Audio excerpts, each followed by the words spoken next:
When making a will, your first priority is to ensure you take care of your spouse or civil partner's future well-being. You want them to be financially secure and enjoy a comfortable lifestyle.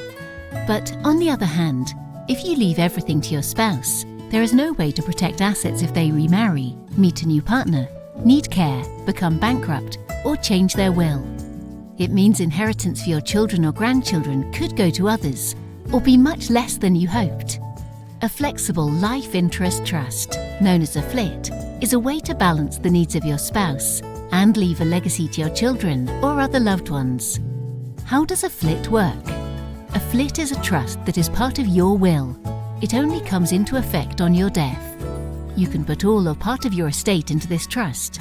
You appoint trustees in your will to look after the trust assets and decide how best to use them for your spouse and other beneficiaries. Whilst your spouse is alive, income from the trust belongs to them. If your spouse needs more than the income from the trust, the trustees can make loans or gifts to your spouse if they decide to do so. You can write a letter of wishes to guide your trustees.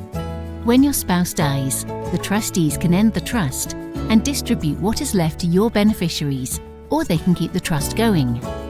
Can my beneficiaries inherit from the trust whilst my wife is alive? It depends on the wording of the trust. It usually requires agreement from the spouse, as gifts to others would reduce the amount of income available.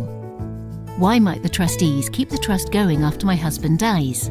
Keeping the trust can help protect assets for young or vulnerable beneficiaries, or from divorce or bankruptcy. It can also help with inheritance tax planning if multiple generations are beneficiaries.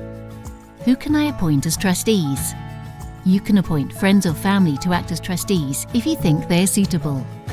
You can also appoint your spouse or other beneficiaries. However, this could create a conflict of interest. You may prefer to appoint a professional trustee instead for their neutrality and expertise. What about inheritance tax? The spouse exemption applies if you are married or in a civil partnership. There will be no inheritance tax on assets entering the trust when the first spouse dies. After the surviving spouse dies, the trust automatically becomes a discretionary trust, and different tax rules apply until the trust ends. Can I include my home in a FLIT? You can include your home or other properties. If your estate is near the inheritance tax limit, you may prefer to include a separate trust for your home, so it qualifies for inheritance tax relief called a residence nil rate band. As with all trusts and estate planning, getting professional advice for your own personal situation is essential. Contact us today.